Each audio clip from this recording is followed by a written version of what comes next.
नवंबर महीने में एक बड़ी रैली करेंगे 10 लाख लोगों को। उसके लिए निमंत्रण भी सबको दे रहे हैं।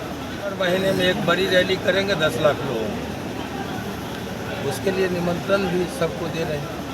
नमस्कार, आप देख रहे हैं न्यूज 4 नेशन और मैं हूं प्रियदर्शन। बाहुबली नेता आनंद मोहन जब से जेल से छूटे हैं तब से उन्हें लेकर के यह कयासबाजी चल रही थी कि आखिर आनंद मोहन की अगली सियासी लड़ाई क्या होगी, उनकी अगली राजनीति की रणनीति क्या होगी। तो इन सब पर अब आनंद मोहन ने पर्दा हटा दिया है और आनंद मोहन ने ऐलान कर दिया है कि वे इसी वर्ष 10 नवंबर को पटना में एक बड़ी रैली करने जा रहे हैं। जी हां, आनंद मोहन इस वर्ष 10 नवंबर को पटना में एक बड़ी रैली करेंगे और इसकी तैयारियों के लिए अभी से ही आनंद मोहन ने कमर कस ली है। बाकायदा वो इसके लिए आम लोगों से मिल रहे हैं, अपने समर्थकों के जुटान को बड़े स्तर पर करने के लिए तमाम जगहों पर दौरा भी शुरू कर चुके हैं और इसकी घोषणा खुद आनंद मोहन ने की है। दरअसल जेल से रिहा होने के बाद आनंद मोहन अब काफी एक्टिव दिख रहे हैं। वे अलग अलग जगहों पर जाकर के अपने समर्थकों के बीच पहुंच रहे हैं। तो ऐसे में ही वे रोहतास पहुंचे थे और रोहतास में एक कार्यक्रम में हिस्सा लेने के दौरान आनंद मोहन ने जो ऐलान किया वह एक ऐसा ऐलान रहा जिसकी प्रतीक्षा उनके तमाम समर्थक लंबे समय से कर रहे थे। आनंद मोहन ने ऐलान किया है कि वे नवंबर 2023 में पटना में एक बड़ी रैली करेंगे और इसके लिए उन्होंने तारीख की भी घोषणा कर दी है। आनंद मोहन ने कहा है कि हम 10 नवंबर को पटना के गांधी मैदान में यह बड़ी रैली करेंगे और इसके लिए तैयारियों को अंतिम रूप देने के लिए अपने समर्थकों को उस बड़ी रैली में जुटाने के लिए अभी से ही आनंद मोहन पूरी तरीके से सक्रिय दिख रहे हैं। दरअसल पहले आप सुनिए कि आनंद मोहन ने अपनी इस रैली को लेकर के क्या कहा। नवंबर महीने में एक बड़ी रैली करेंगे 10 लाख लोगों को। उसके लिए निमंत्रण भी सबको दे रहे हैं। प्रतिमा के अनावरण के अवसर पर इकट्ठा हुए हैं। एक बात जान लीजिए, लड़ाई हिंदू और मुसलमान की नहीं थी, लड़ाई गुलामी, आजादी और स्वाभिमान के बीच थी। एक तरफ गुलामी थी और एक तरफ आजादी थी। आजादी के लिए लड़ने वाले, स्वाभिमान के लिए लड़ने वाले जो लोग थे वो थे महाराणा प्रताप के साथ खड़ा, और जो सत्ता का सुख भोगना चाहते थे वो थे मान सिंह के साथ खड़ा, अकबर के साथ नहीं। इतिहास में एक साथ दो महान हुआ, उसका नाम है महाराणा, तो दूसरी तरफ अकबर को भी महान कहा गया। अकबर बहुत छोटे लोग नहीं थे, चरित्र से बहुत बड़े लोग थे, इसलिए इतिहास ने उसे भी।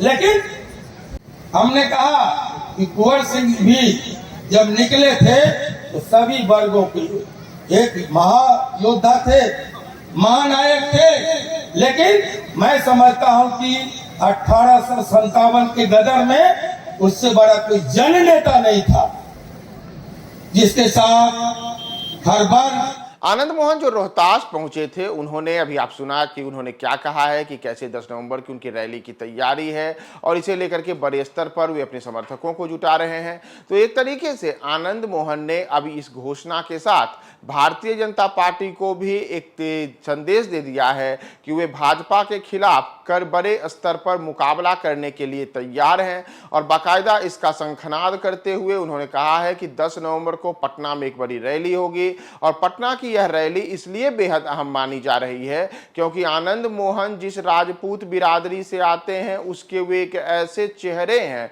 जिस चेहरे ने पिछले 3 दशकों की बिहार की राजनीति में खुद को बिहार के राजपूतों के बीच काफी सक्रियता से प्रभावशीलता दिखाई है। तो ऐसे में पूर्व सांसद आनंद मोहन, जिनकी पत्नी लवली आनंद भी सांसद रह चुकी हैं और खुद लवली आनंद के सांसद रहने के बाद जब ये आनंद मोहन पर यह आरोप लगा था कि उन्होंने जी कृष्णैया जो डीएम थे उनकी हत्या की थी, तो उसके बाद उन्हें सजा हुई थी। बाद में वे लंबे अरसे तक जेल में रहे थे और पिछले महीने ही बिहार की नीतीश सरकार ने उनके जेल से रिहाई का रास्ता साफ किया था, जिसके बाद वे जेल से बाहर आ गए। तो जेल से बाहर आने के बाद आनंद मोहन को लेकर के ये बातें चल रही थी कि आनंद मोहन का अगला राजनीतिक कदम क्या होगा और वे कैसे बिहार के राजपूतों को अपने पक्ष में जुटाने के लिए कोई नया कदम बढ़ाते हैं।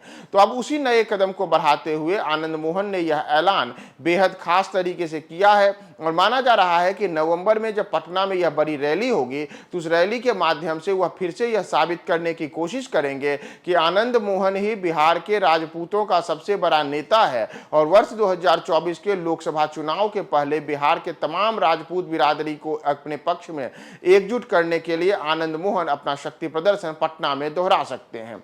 इसे इस मायने में भी बेहद अहम माना जा रहा है क्योंकि आनंद मोहन के बेटे चेतन आनंद मौजूदा समय में राष्ट्रीय जनता दल के विधायक हैं और माना जा रहा है कि आनंद मोहन खुद को एक बार फिर से लोकसभा चुनाव में दावेदारी पेश कर रहे हैं, यानी कि वर्ष 2024 के लोकसभा चुनाव में आनंद मोहन खुद या अपनी पत्नी को उम्मीदवार के तौर पर उतार सकते हैं। तो ऐसे में आनंद मोहन अभी से इन तैयारियों को अंतिम रूप देने के लिए और अपनी शक्ति को दर्शाने के लिए अपने आप को हर जगह साबित करने में लगे हुए हैं। अलग अलग जगहों पर वो जा रहे हैं। पिछले दिनों ही उन्होंने कहा था कि वे भाजपा के कमल को हाथी की भांति रौंद देंगे और अब उन्होंने कहा है कि 10 नवंबर को वो रैली करने जा रहे हैं। तो इन तमाम चीजों से यह स्पष्ट है कि वर्ष 2024 के लोकसभा चुनाव के पहले आनंद मोहन अपनी ताकत को बड़े स्तर पर दिखाने की कोशिश में लगे हुए हैं। इसका एक मकसद तो होगा कि भारतीय जनता पार्टी को कड़ा संदेश देना कि वह भाजपा के खिलाफ मुस्तैदी के साथ राष्ट्रीय जनता दल के एक मजबूत सिपाही के तौर पर खड़े हैं। दूसरी स्थिति यह होगी कि वे राष्ट्रीय जनता दल और जनता यूनाइटेड को भी एक संदेश देंगे कि वे लोकसभा चुनाव में एक प्रमुख दावेदार हैं जिनके टिकट को लेकर के किसी भी दल को किसी तरीके की जड़जोड़ी नहीं रहनी चाहिए और तमाम जो दल हैं उनके लिए एक स्पष्ट संदेश होगा कि आनंद मोहन को इस बार के लोकसभा के चुनाव में टिकट मिलना चाहिए क्योंकि उनके पीछे राजपूत बिरादरी का एक बड़ा वोट बैंक खड़ा रहेगा। और इसकी तमाम जो स्थिति है, इस शक्ति का जो उन्होंने 10 नवंबर 2023 को पटना में दिखाने का ऐलान किया है।